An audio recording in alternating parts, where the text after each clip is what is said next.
오늘은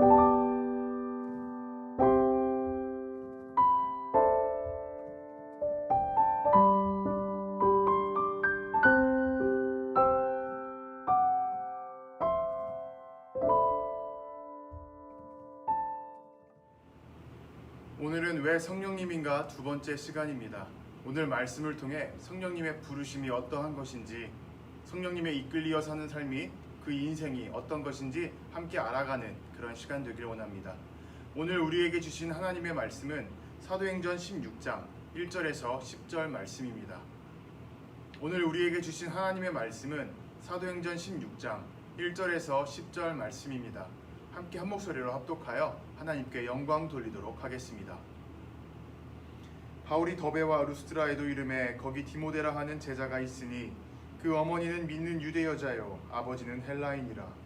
디모데는 루스드라와 이고니온에 있는 형제들에게 칭찬받는 자니 바울이 그를 데리고 떠나고자 할새 그 지역에 있는 유대인으로 말미암아 그를 데려다가 할례를 행하니 이는 그 사람들이 그의 아버지는 헬라인인 줄 다 알미러라. 여러 성으로 다녀갈 때에 예루살렘에 있는 사도와 장로들이 작정한 규례를 그들에게 주어 지키게 하니 이에 여러 교회가 믿음이 더 굳건해지고 수가 날마다 늘어가니라. 성령이 아시아에서 말씀을 전하지 못하게 하시거늘 그들이 부르기아와 갈라디아 땅으로 다녀가 무시아 앞에 이르러 비두니아로 가고자 애쓰되 예수의 영이 허락하지 아니하시는지라. 무시아를 지나 드로아로 내려갔는데 밤에 환상이 바울에게 보이니 마게도냐 사람 하나가 서서 그에게 청하여 이르되 마게도냐로 건너와서 우리를 도우라 하거늘 바울이 그 환상을 보았을 때 우리가 곧 마게도냐로 떠나기를 힘쓰니 이는 하나님이 저 사람들에게 복음을 전하라고 우리를 부르신 줄로 인정함이로라. 아멘. 여러분들은 내가 지금 가는 길이 학생이라면 전공하는 것이, 직장인이라면 내가 일하고 있는 이 직업이 정말 옳고 맞는 길이다 라고 확신할 수 있으신가요? 아마 매 순간 고민되실 것입니다. 당장 대학 전공부터 내가 원하는 대로 가지 않은 경우가 너무나도 많고 취업할 때도 일단 괜찮다 하는 직장은 다 지원해 보기 때문이죠. 그래서 문득 자기 자신을 되돌아보게 되었을 때 우리는 질문하게 됩니다. 정말 맞나? 내가 가는 이 길이 정말 올바르고 맞는 길인가? 그것에 대한 해답을 찾기 위해 우리는 수많은 자기 개발서를 보기도 하고 또 인생 선배에게 조언을 구해보기도 합니다. 하지만 재미난 것은 보통 조언을 구하고 질문을 할 때에 답정너인 경우가 너무나도 많다는 것이죠. 내가 가는 길이 옳다고 말해, 맞다고 말해, 이러한 의도를 담고 질문을 하거나 어서 빨리 옮기라고 얘기해, 이직하라고 얘기해 라고 생각하며 질문을 한다는 것이죠. 물론 이도저도 아니어서 조언하는 사람에게 분노를 일으키는 경우도 너무나도 많이 있습니다. 제가 지금은 목회자의 길을 걸어가려고 하지만 원래 공대를 졸업하고 군수연구소에서 일을 했습니다. 공대에서 4년 동안 AVR이라 불리는 MCU를 가지고 놀며 적성에 너무 잘 맞는 것이 나는 천생, 이과생인가 보다 라고 생각했던 적이 있습니다. 그러다 군수연구소에 취업하고 몇 년이 지났습니다. 매일같이 출근하려 현관문을 열자마자 집에 가고 싶다 라고 생각하며 퇴근을 고민했을 때에 이 길이 정말 내가 가는 길이 맞나 고민하는 순간이 찾아오게 되었죠. 그러다가 부르심을 받아 지금은 이렇게 목회자의 길을 걸어가고 있습니다. 이렇게 고민하는 것이 저뿐만이 아닐 거라고 생각합니다. 그런 우리들에게 많은 교회에서 이렇게 가르치죠. 성령의 인도함을 받는 인생, 그러한 삶을 살아라. 그래서 우리들은 항상 고민하고 또 고민하며 기도합니다. 주님, 제가 가는 길이 맞습니까? 이 길이 정말 올바른 길인가요? 주님께서 제 인생을 제가 나아가고자 하는 그 길을 인도하여 주시고 알려주세요. 하지만 예수님께서는 모든 것을 다 설명해 주시지 않습니다. 베드로가 예수님을 따를 때에 어떠한 대화가 오고 갔었나요? 예수님께서는 베드로에게 이렇게 말씀하셨습니다. 사람을 닦는 어부가 되게 하겠다. 이 한마디를 듣고 자신의 모든 것을 내려놓고 포기하고 예수님을 뒤따르기란 너무나도 어려운, 힘겨운 일입니다. 당시 예수님께서 선지자와 랍비라고 불리셨죠. 그리고 랍비가 되는 것이 그 당시 젊은이들에게 꿈의 직업이라 불릴 만큼 제일 선망받는 직업이라 하였을지라도 예수님께서는 베드로에게 내가 너를 제자로 삼겠다, 너를 내 후임자로 삼겠다라고 말씀하지 않으셨습니다. 뭔가 알 수 없는, 그 의미를 알 수 없는 사람을 닦는 어부가 되겠다라는 그 말만 듣고 자신의 인생 전체를 맡기기란 정말 쉬운 일이 아닙니다. 여러분들이라면 그 말에 뒤따를 수 있겠습니까? 믿음은 그런 것입니다. 보이지 않는 것을 따르는 것이 바로 믿음인 것이죠. 12제자들은, 그렇게 12사도들은 보이지 않는 길을 믿음으로 따랐습니다.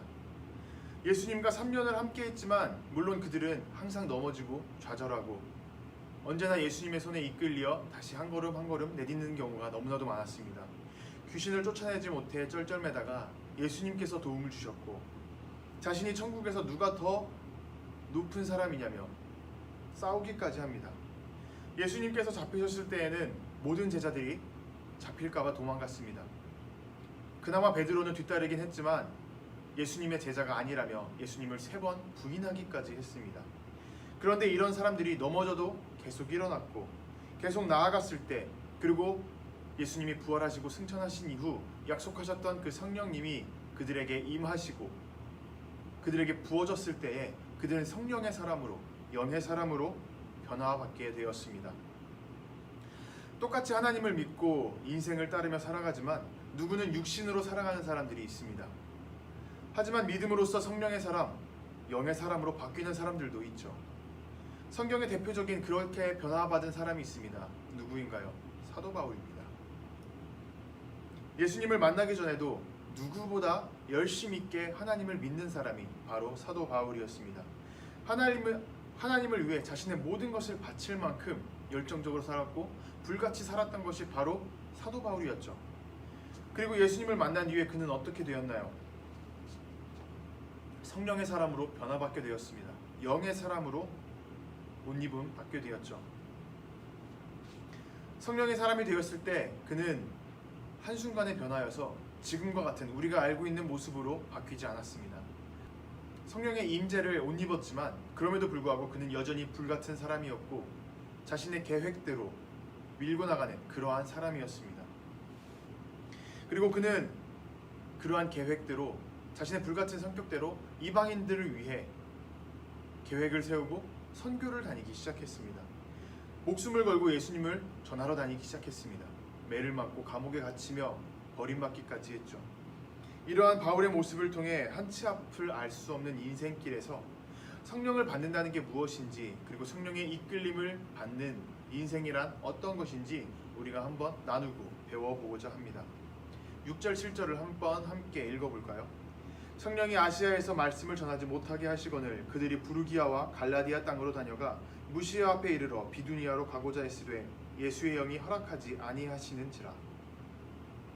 사도행전을 기록한 누가는 성령을 쓰는 데 있어서 반복해 사용하지 않습니다. 첫 번째에는 성령, 두 번째에는 예수의 영이라고 기록하고 있죠. 이것으로 우리가 알 수 있는 것은 성령은 예수님의 영이라는 사실입니다. 성령님은 말씀의 영이라는 것이고 성령님은 거룩의 영이라는 사실이죠. 그런데 그러한 성령님께서 바울이 나아가고자 하는 그 길을 막으셨다고 얘기하고 있습니다. 그 이유가 무엇인지 우리는 알 수 없습니다. 누가가 기록하고 있지 않기 때문이죠. 다만 길을 막을 만한 무언가, 어떠한 사건이 발생했을 것이라는 예상만, 추측만 할 수 있습니다. 그리고 그 사건이 오늘날 우리만 알 수 없는 사건인지, 혹은 그 당시에 길을 나아가고자 했던 바울도 알 수 없던 것인지는 우리는 알 수 없습니다.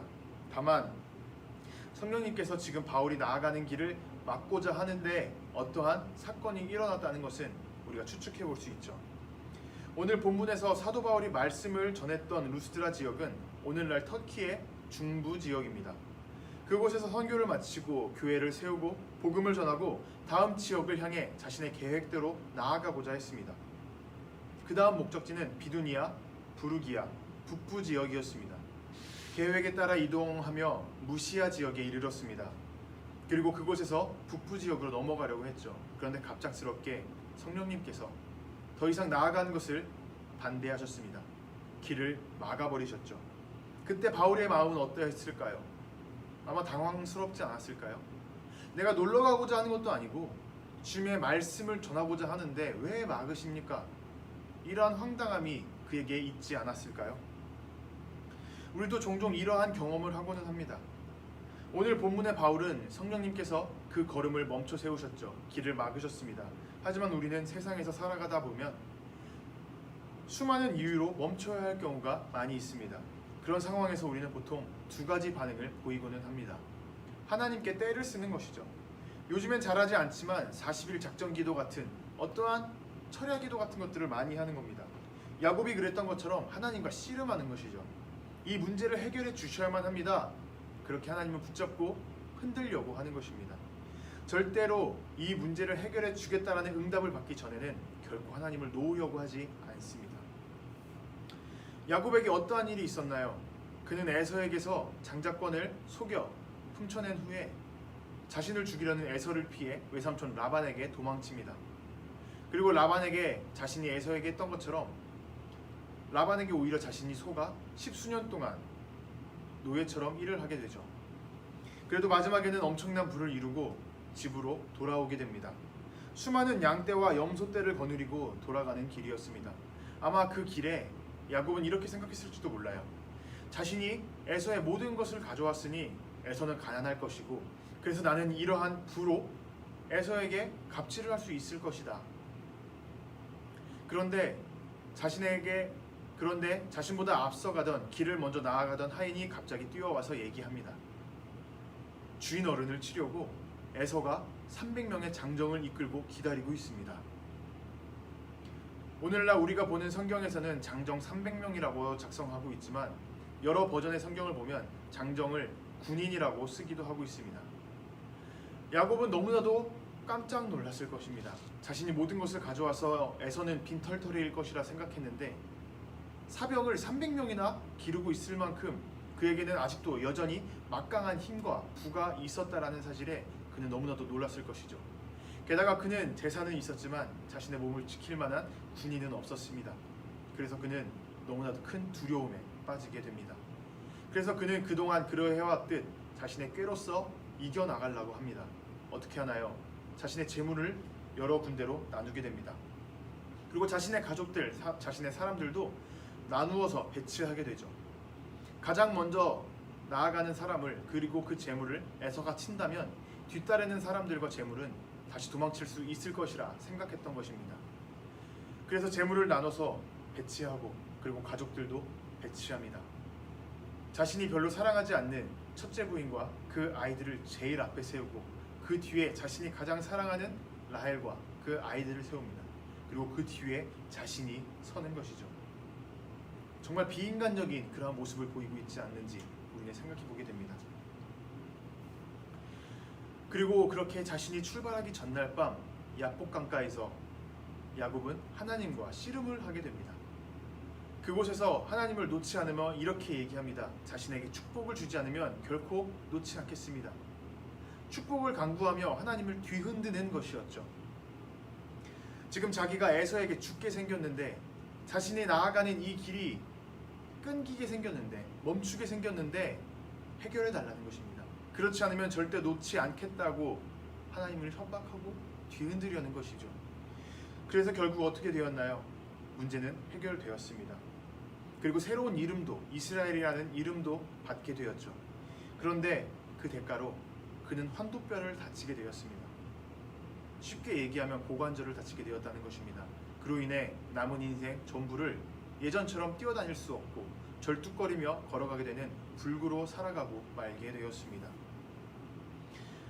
하지만 이와 반대로 야곱의 아버지였던 이삭은 갈등에서 회피하는 모습을 보이고는 합니다. 지금은 수로가 잘 발달하여서 어디서나 쉽게 물을 얻을 수가 있습니다.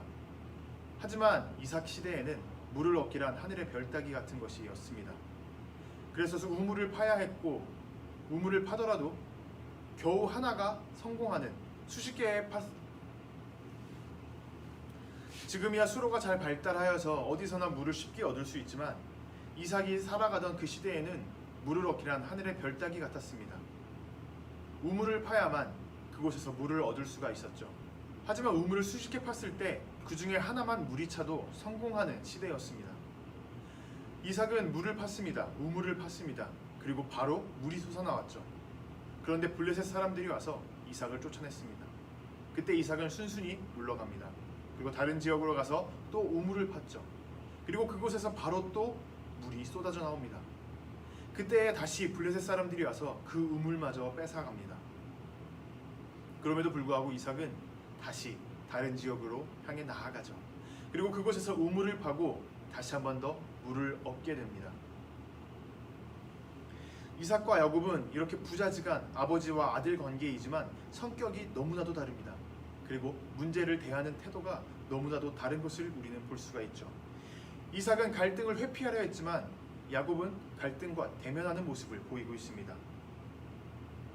이러한 두 가지 모습을 볼 때 저는 여러분들에게 한 가지 잠깐 드리고 싶은 말씀이 있습니다. 우리는 교회를 다닐 때 그리고 이 세상을 살아가면서 그리스도인은 이래야 해, 어떠한 모습을 보여야 해, 착한 모습을 보여야 해, 참아야 해, 사랑해야 해, 이러한 말들을 많이 듣게 됩니다. 그러함으로써 자신을 죽이고 또 죽이죠. 그런데 그게 어떻게 되나요? 내가 원해서 참는 것이 아니라 억지로 참게 된다면 그것은 스스로에게 쌓여서 화병으로 나오게 됩니다. 제가 여기서 말씀드리고자 하는 것은 이삭과 야곱은 똑같이 하나님을 믿는 신앙을 가졌지만 그들은 문제를 대하는 태도가 달랐다라는 것입니다. 그리고 그 가운데서 똑같이 하나님께 응답을, 해결을 받았다라는 것이죠. 나의 모습은 하나님께서 주신, 하나님께서 창조하신 그러한 천성입니다. 그러니 누가 뭐라 해도, 누가 손가락질하고 비난하더라도 내가 정말 나쁜 방향으로 가는 것이 아니라면 나의 모습을 부끄러워하지 마시고, 스스로를 부끄러워하지 마시고 자신의 모습에 자부심을 갖고 당당하게 세상을 향해 걸어가셨으면 좋겠습니다. 이렇게 같은 신앙을 가졌어도 이렇게 같은 신앙을 가졌지만 또 서로 다른 사람들이 있습니다. 누군가요? 바울과 바나바입니다. 같은 복음 전파와 하나님 나라의 확장이라는 목적을 가졌지만 이루려는 방식, 그 디테일함에서 서로 다른 모습을 보이게 되죠. 선교지를 향해 떠날 때에 마가라는 동역자를 함께할 것인지 함께하지 않을 것인지에 대해 바울과 바나바는 다투게 되었습니다. 성경에서는 아주 짧게 언급되어 있지만 그 부분을 헬라어로 보게 되면 문법적으로 아주 오랜 시간 그리고 격렬하게 다퉜다라는 것을 우리는 알 수 있습니다. 결국 그 둘은 갈라서게 되었죠. 서로 다른 방향으로 선교를 떠나게 되었습니다.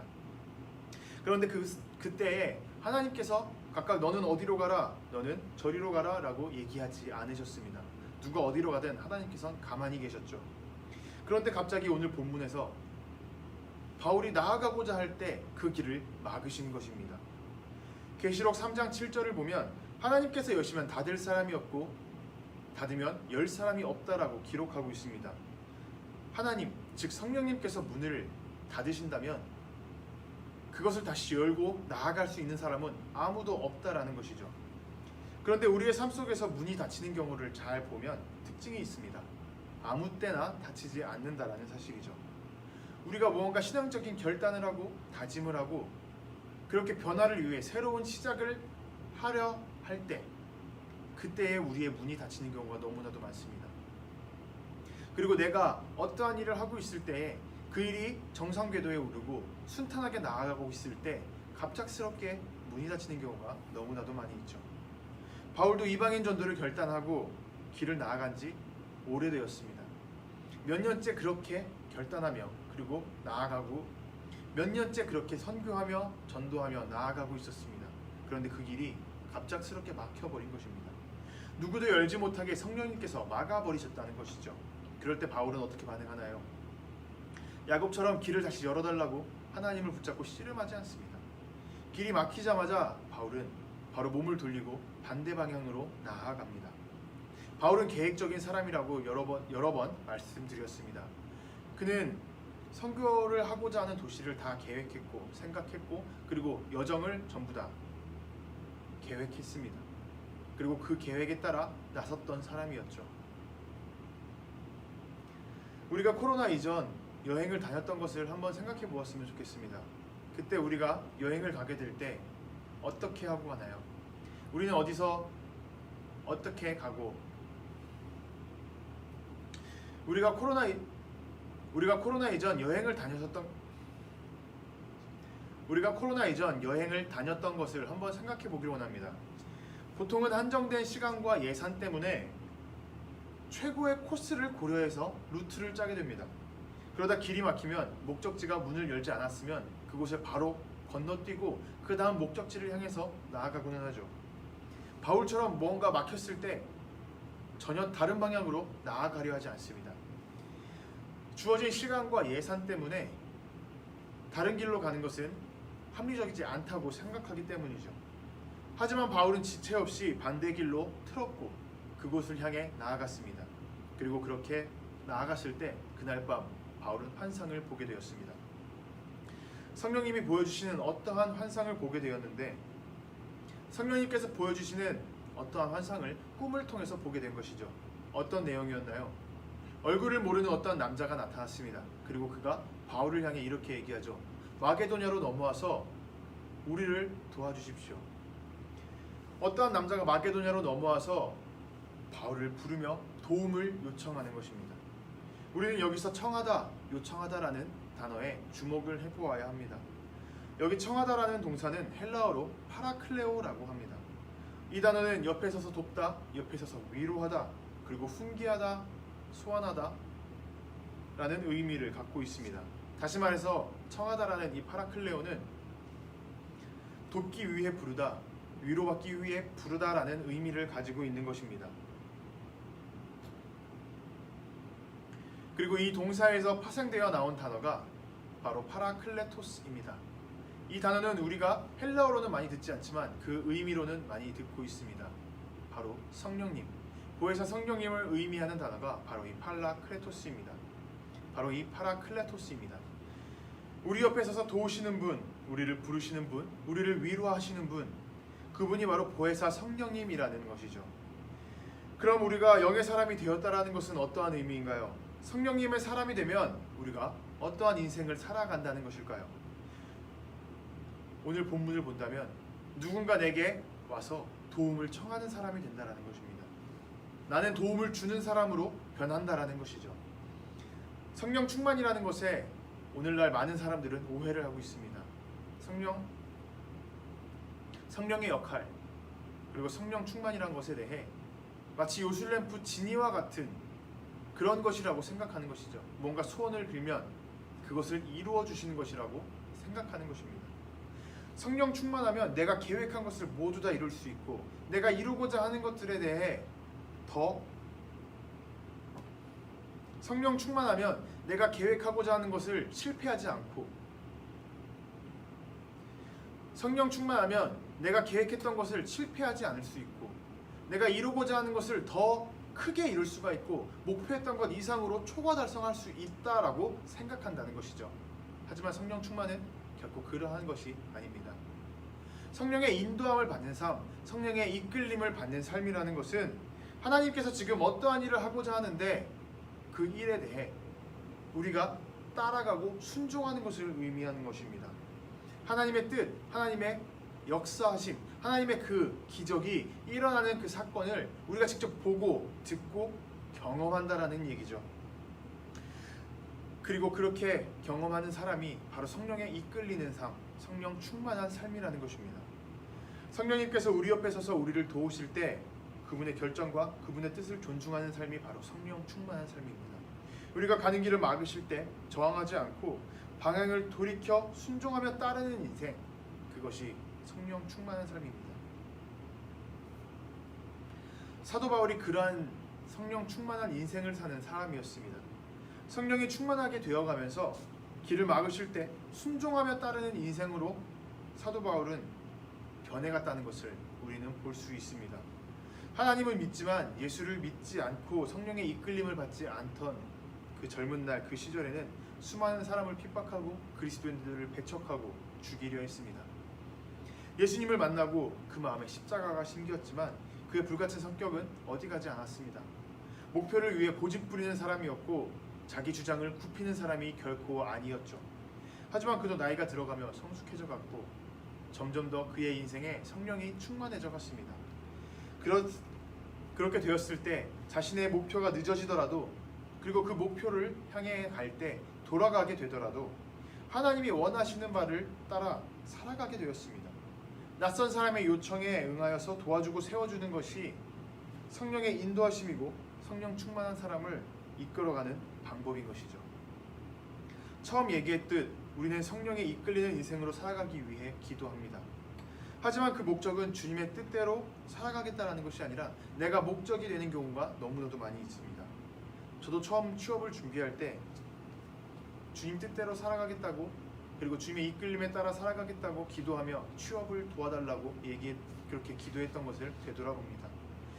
좋은 결과를 내서 내가 더 인정받고 높은 자리로 올라가야겠으니 지금 내가 나아가는 이 길을, 걸어가는 이 길을 주님께서 순탄케 해주시고 결코 문제로 인해 넘어지지 않도록 잘 포장해 주십시오라고 기도했다는 것이죠. 그러다 문제가 생기고 어려움이 생기면 하나님을 붙잡고 기운들려 있습니다.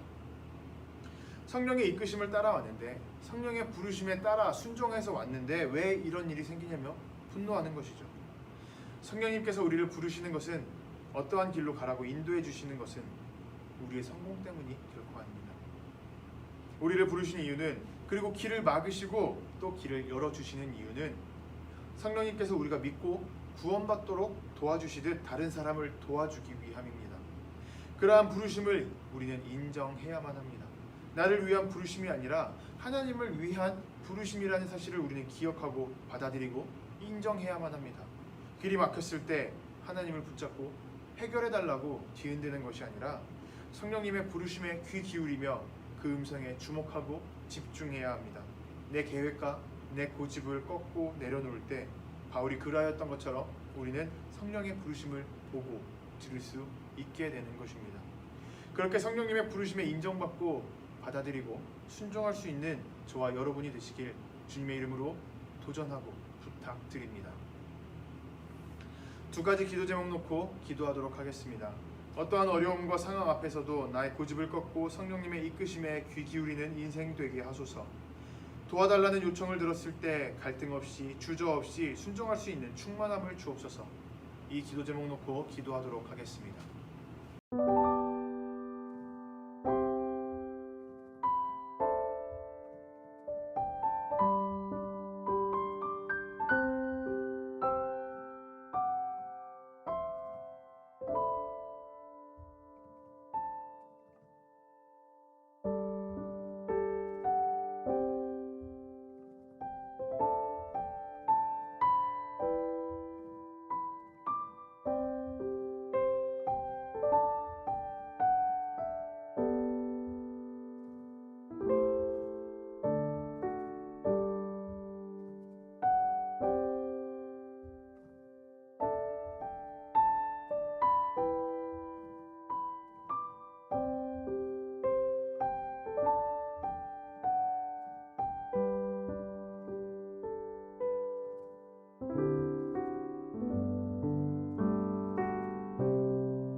주님 감사합니다. 저희들 오늘도 주님의 말씀을 배웠습니다.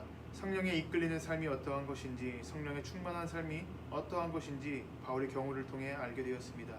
주님, 저희는 지금까지 주님께 이끌어 달라고 하며 길을 인도해 달라고 하며 그 길이 하나님의 길이 아니라 나의 길이 되게 해달라고 주님께 간구해왔던 것을 고백합니다. 주님, 앞으로 저희가 걸어가고자 하는 그 길이 주님의 길이 될 수 있도록 역사하여 주시옵소서. 그리고 그 길을 막으시더라도 나의 목적과 주님의 목적을 따르기 위해 나아가는 그 길이 막힌다 할지라도 저희가 좌절하고 주님을 뒤흔들어야 하는 것이 아니라 주님의 음성에 다시 한 번 더 귀 기울이며 무엇이라 말씀하시는지 주목할 수 있도록 인도하여 주시옵소서. 그리하여 누군가 도와달라 요청하였을 때 갈등 없이 어려움 없이 순종하여 나아가서 도움을 줄 수 있는 그러한 성령 충만한 삶이 될 수 있도록 역사하여 주시옵소서. 언제나 함께해 줄 것을 감사드리며 예수님의 이름으로 기도드렸습니다.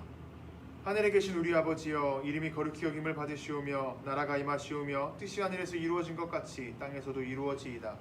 오늘 우리에게 일용할 양식을 주시옵고 우리가 우리에게 죄 지은 자를 사하여 준 것 같이 우리 죄를 사하여 주시옵고 우리를 시험에 들게 하지 마시옵고 다만 악에서 구하시옵소서.